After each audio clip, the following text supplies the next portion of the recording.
This is the Resilient Advisor Show. My name is Jay Coulter. Today we're talking about webinars and their effectiveness for financial advisors with Samantha Russell from 20 over 10.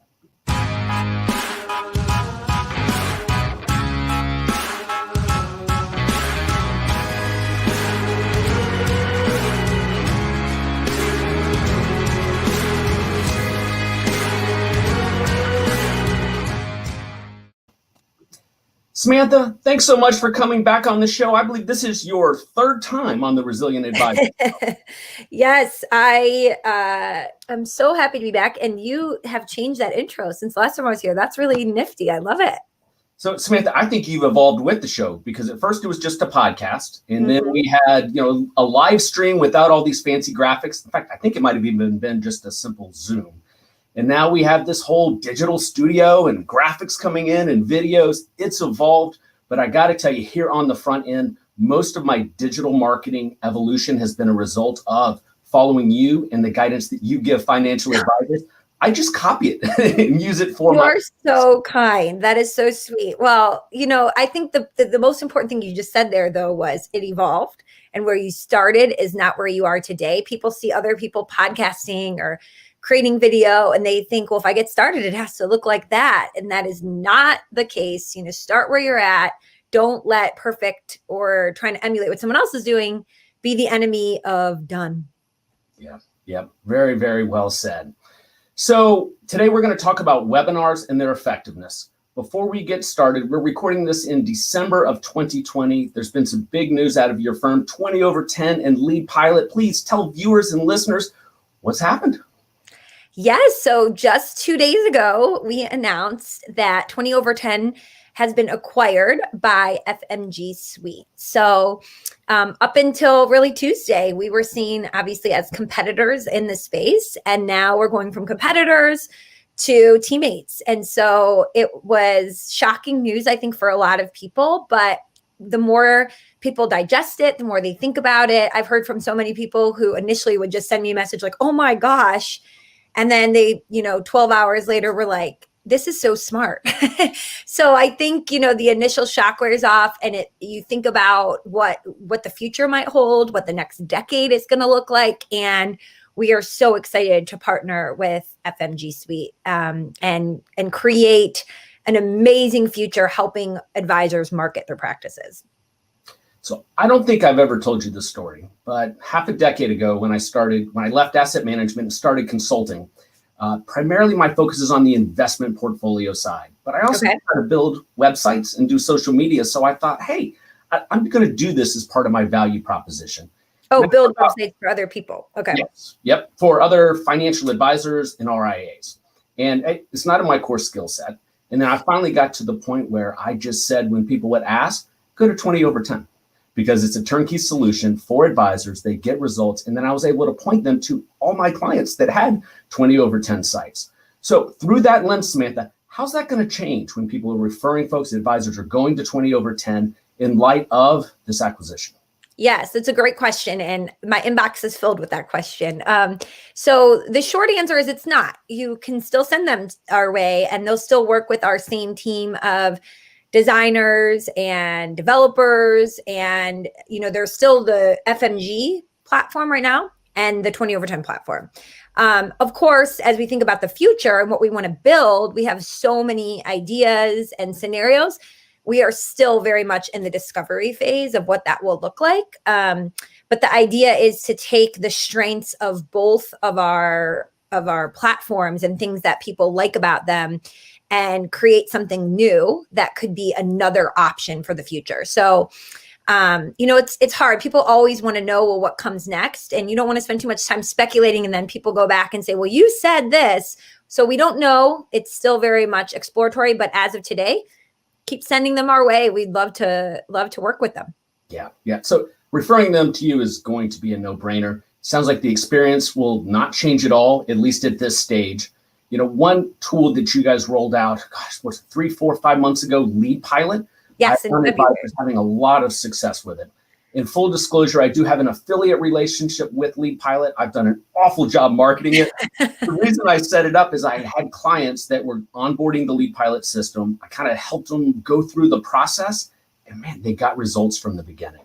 So I'm going to share the screen on what the Lead Pilot system kind of looks like. If you would like to get a 10% discount on Lead Pilot, visit resilientadvisor.com/Lead Pilot. But walk listeners and viewers through what the Lead Pilot system delivers, and then we'll go dive into webinars and figure out how to fill this thing up for them. Yeah. So if you're interested, obviously check it out. And that's a great discount to be able to get. So you can see there that little journey that's on the screen. And really what we're talking about is we have entered what we call, what I've coined the digital referral shift. So we went from a model where most advisors got their new business from a referral first mechanism to now a digital marketing first mechanism is where we are headed and where some of the most successful advisors already are at. And so what Lead Pilot allows you to do is to utilize inbound marketing, even if you're only a firm of one person. So we provide original ghostwritten content that you can completely customize for your audience and personalize.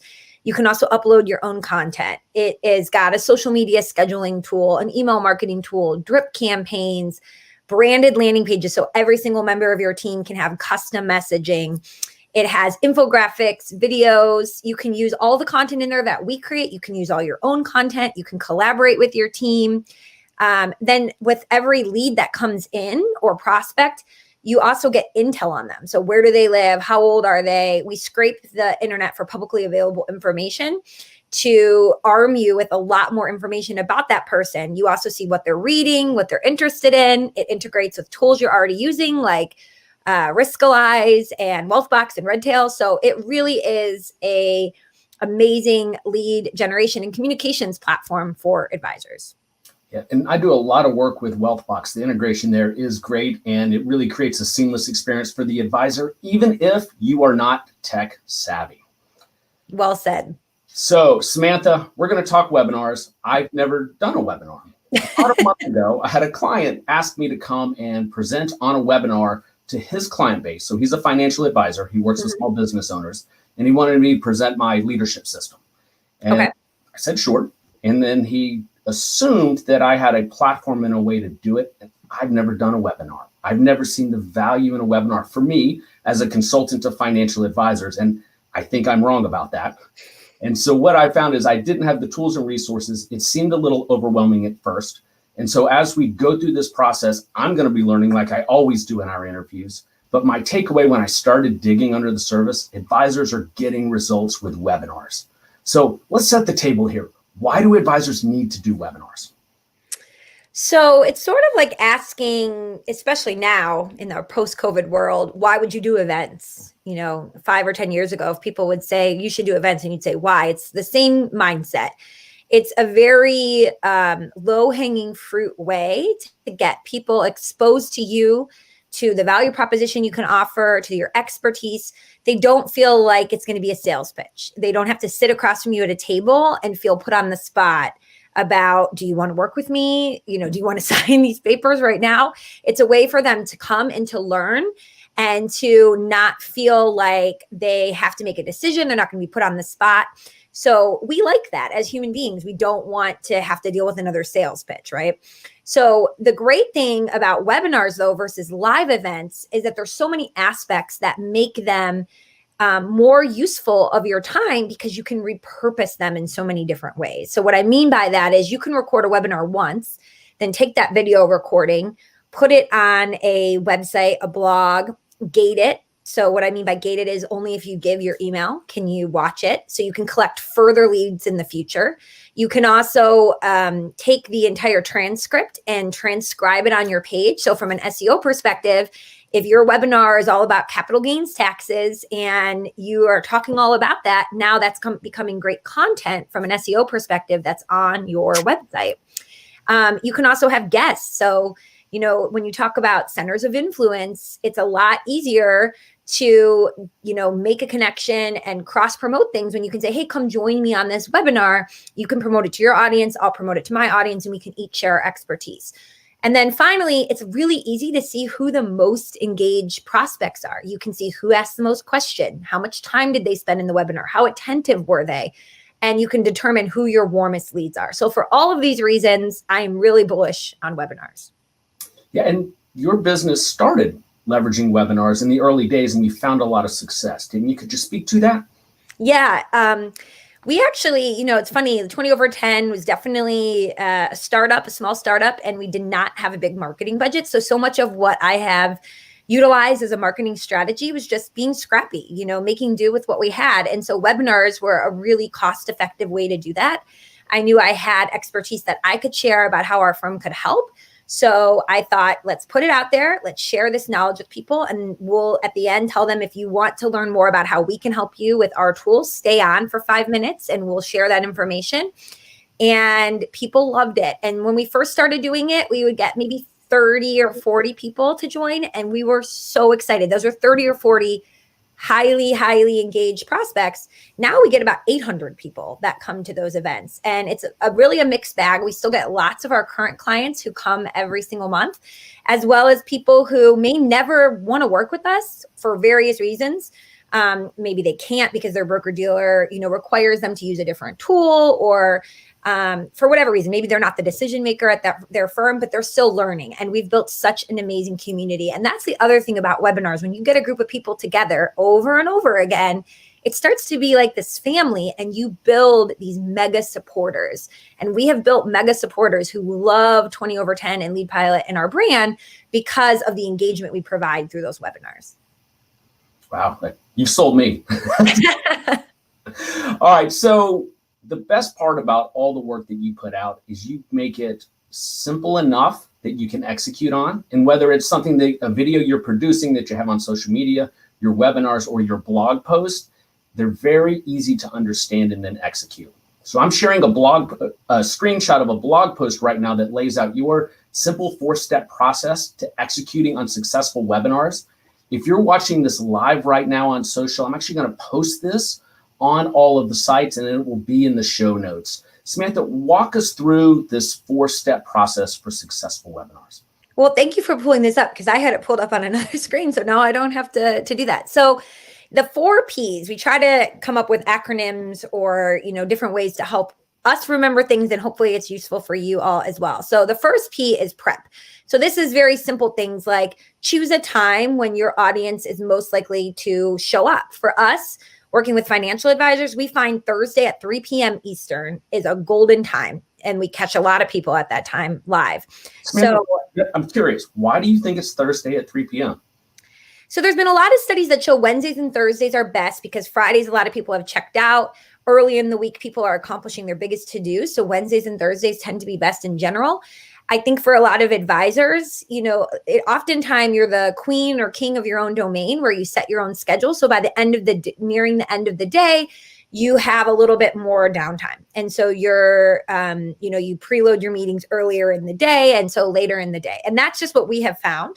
But for, those listening, if you're working with a lot of pre-retirees, it might be a very different time. It might be early in the morning or over lunch. If you're working with entrepreneurs or business owners that are crazy busy, it might be 7 p.m., in the evening, that's best. So you're going to have to play around and see what time works best for you. But choosing a great time is an important point. The other thing I highly suggest is in all of your communication, you want to put a little asterisk that says, even if you can't join us live, make sure you sign up and we'll send you the recording and all of the resources just by signing up.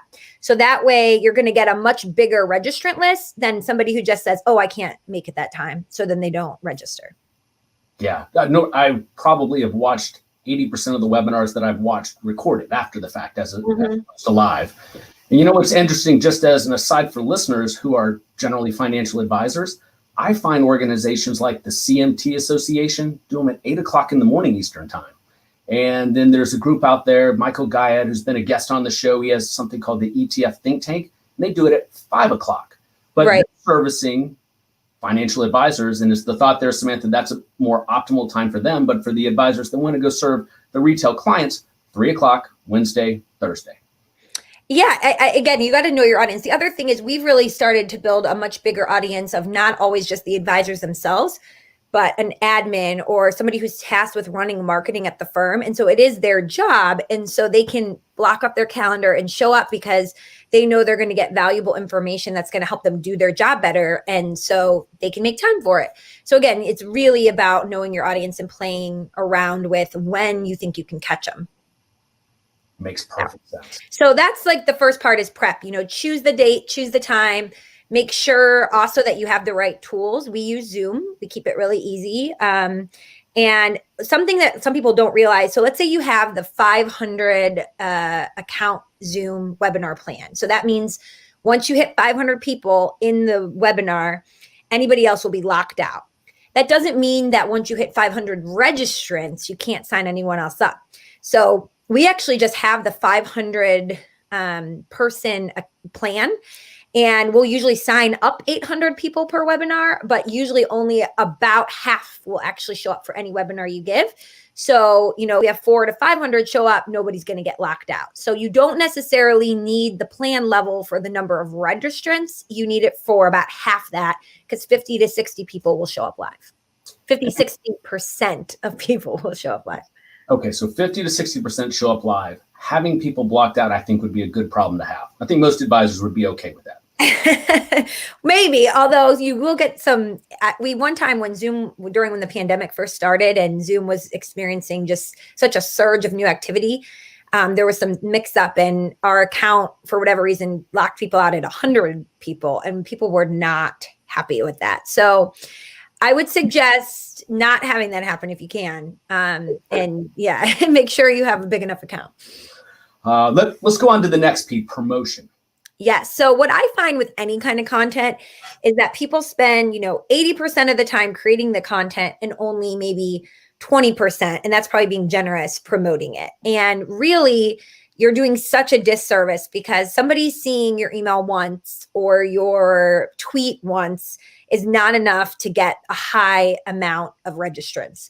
So when it comes to promotion, there's a couple things I want you to do. Number one, go to Canva, Canva, and create a really beautiful graphic. They have 1 million templates you can choose from, and it's free, to promote your event. So put the faces of the speakers that are going to be there, especially if they're well known or a great center of influence. You could put your logo, have the title, maybe a checklist of what people will learn. Create a great graphic. That's a really big key to promoting it, especially on social media. You can also create a quick video, like a 1-minute video explaining what somebody will learn and why they should make time to plan to join you. But then the best tip I can give is to make sure you email people at least 3 times. So that is the sweet spot when it comes to the number of emails that you want to send to get the highest number of registrants possible.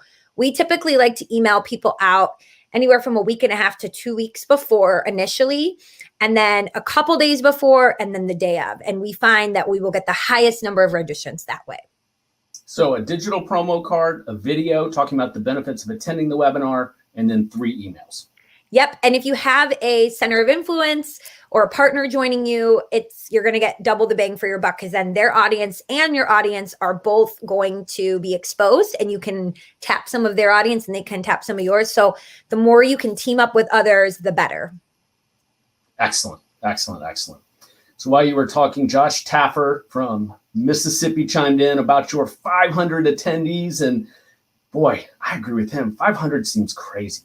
Have you seen retail financial advisors have 500 attendees on a webinar?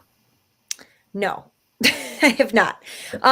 Not personally. That is obviously with, our 20 over 10 brand, we're serving advisors all across the country, and we have honed in on a very specific niche. So those are, 2 things that I think you need to keep in mind. How big of an audience can you realistically serve? Mm-hmm. And have you honed in on a more defined enough niche that people are all going to tell their buddies and friends who would be a good candidate to come? So we have so many people that join because someone else told them, they told another advisor, hey, we always go to these webinars that Samantha and the 20 over 10 team puts on, you should join. And they know they're specifically for financial advisors, all the examples we're going to use, all the tech we're going to talk about, compliance, it's all there. So if you specifically work with not just doctors, physicians, and medical professionals, but doctors in the greater Philadelphia area. And you can use examples of hospitals they work at or residency programs.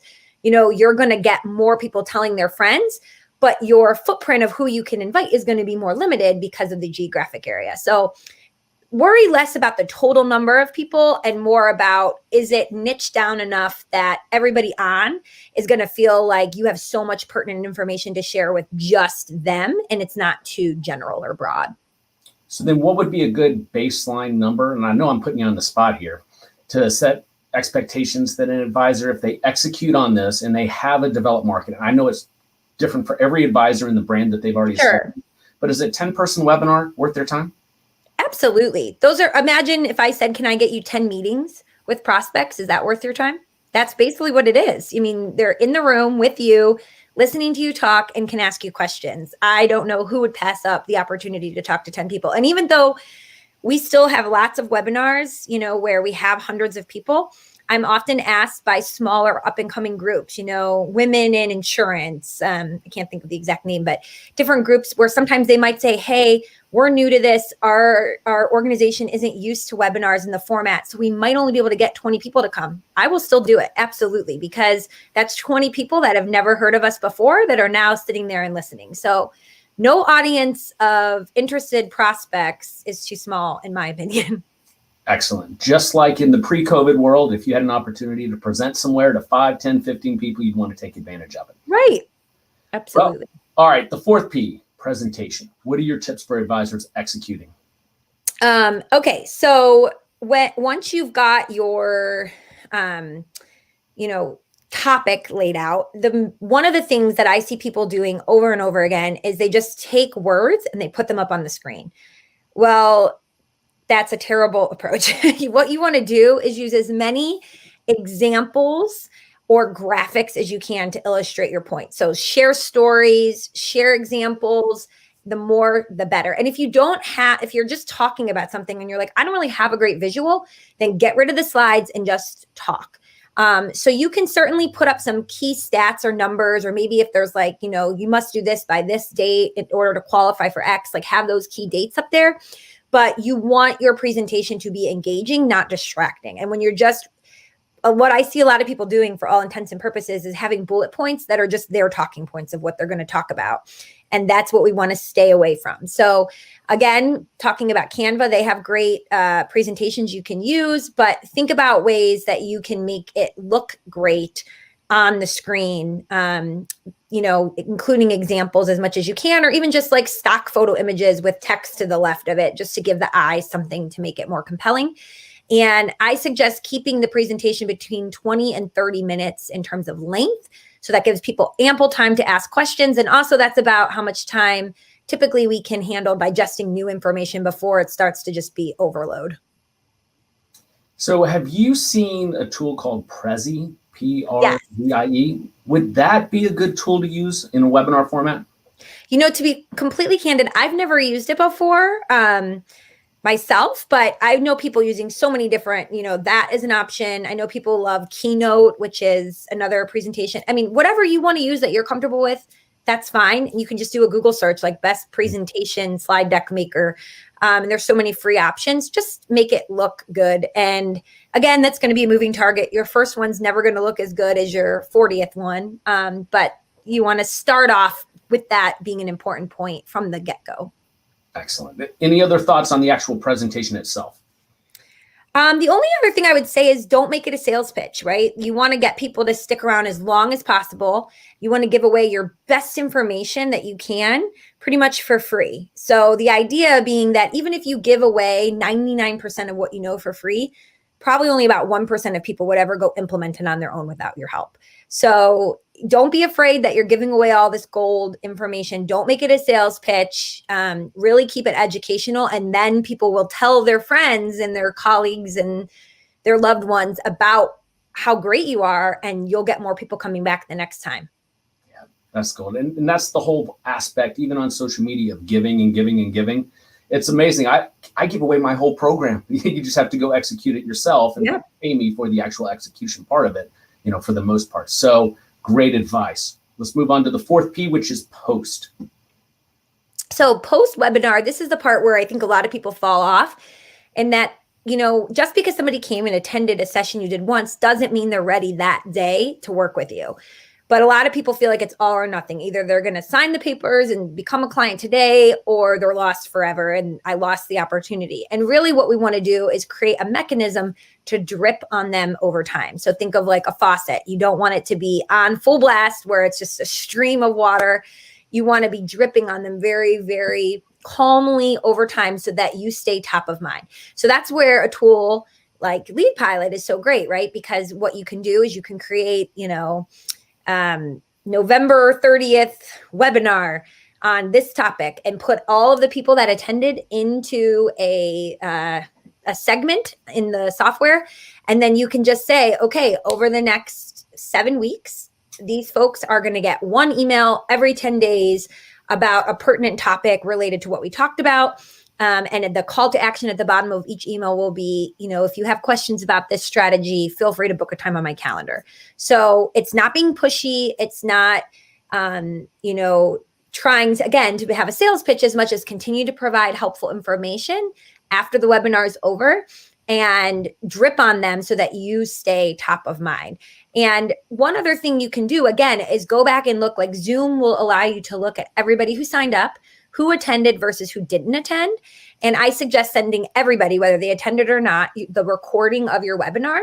I also suggest taking that recording, putting it on YouTube, and you're going to get even more exposure there, especially if you put in the keywords in a great SEO friendly way. People can land and stumble on your webinar and watch it on YouTube. So you're going to get more bang for your buck that you now have it on YouTube as well, where people can find you. And then the very last thing is create a quick little clip. So you can edit out a clip from the webinar.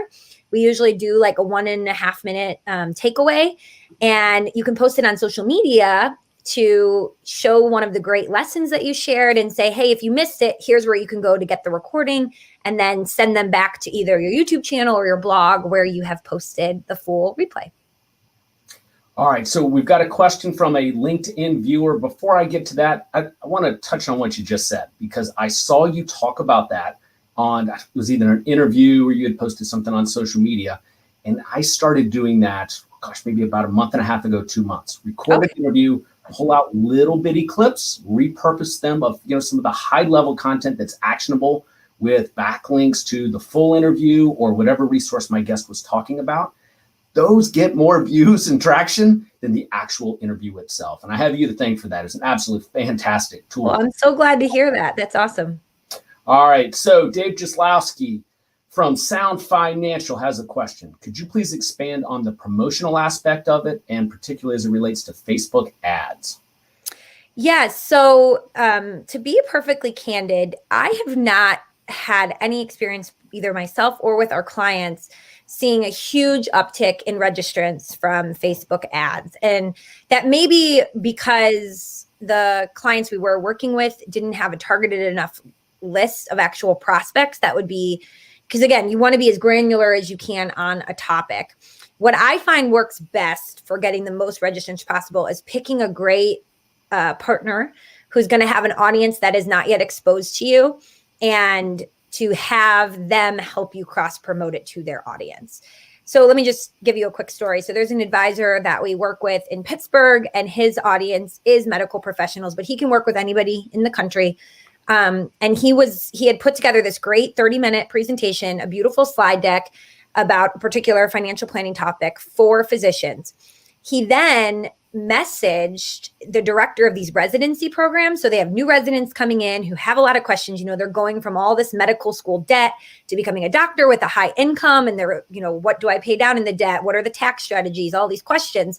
And he messaged the residents with the full slide deck. And he said, here's the presentation. This is the day and time I'm giving it. It's not a sales pitch. Here's my website, I'm a fiduciary, all that stuff. If you have any questions, let me know. But if you wanted to share it with your residents, it's a free program. He's a CFP. So he had like 3 different hospitals who ended up sharing it with some folks, and he ended up getting 300 registrants because people were like, okay, yeah, this is great. This is great free information that I can get.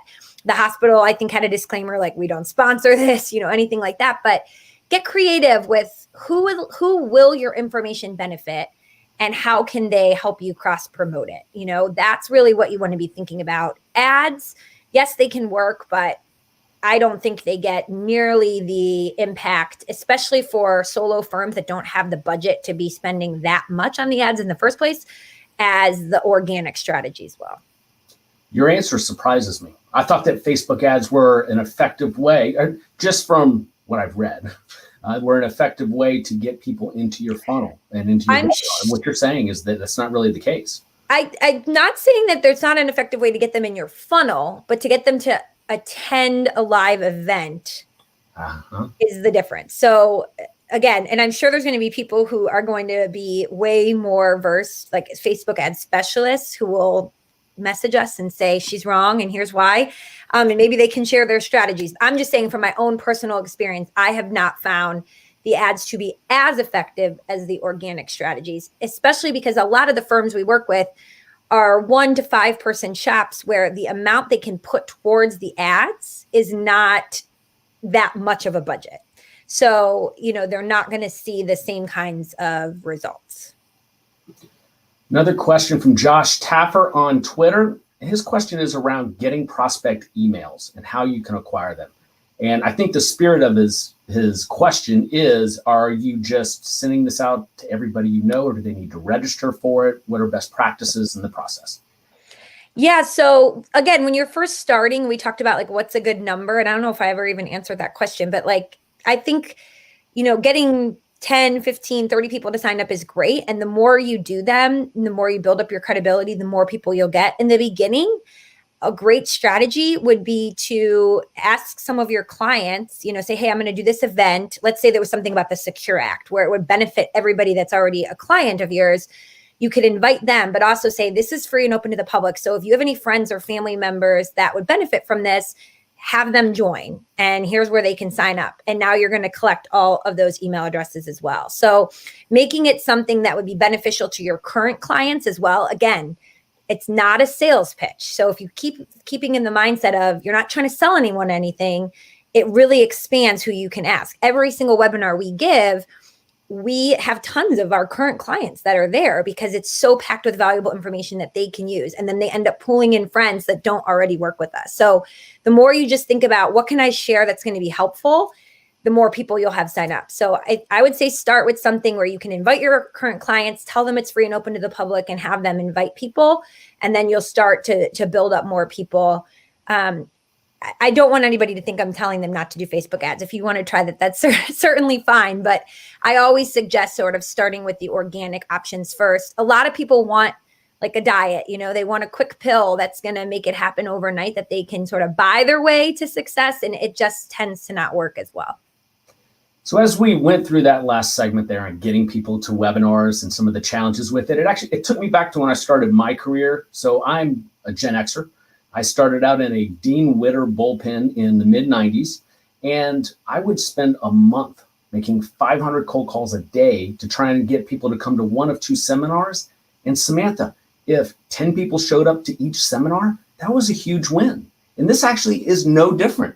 You scrape and you claw to get people there, to build your brand, to start getting folks interested in hearing how you can add value, get them into your orbit, add value, and then maybe they become clients. Is that a fair assessment? Absolutely. I try to explain to people that we are no longer in the age of really selling anybody anything. Honestly, with the internet at our fingertips, we can find any information that we want about anything. So instead, what you want to do is you want to be the person giving the great information. And then that's going to make somebody want to work with you. So stop thinking of it as, I got to make my sales pitch so great, and think of it as, I have to be the one that shows up when someone types a question into Google or they're on social media and they're thinking about that question, and my content shows up, so that they will read my article, see that I can provide value, and then want to work with me. We don't answer cold calls anymore. We don't read cold emails anymore in the way that we used to. We've been so bombarded that we've just trained our brains to tune it out. So instead, just keep giving away valuable information, and the right people will find you. Awesome. Samantha, we are way over time. As always, you've added a tremendous amount of value. For podcast listeners, follow Samantha on Twitter at Samantha20. That's at Samantha20. And to find out more information about 20/10 and Lead Pilot, visit 20over10.com. That's 20over10.com. Samantha, thank you so much. Thank you. Take care.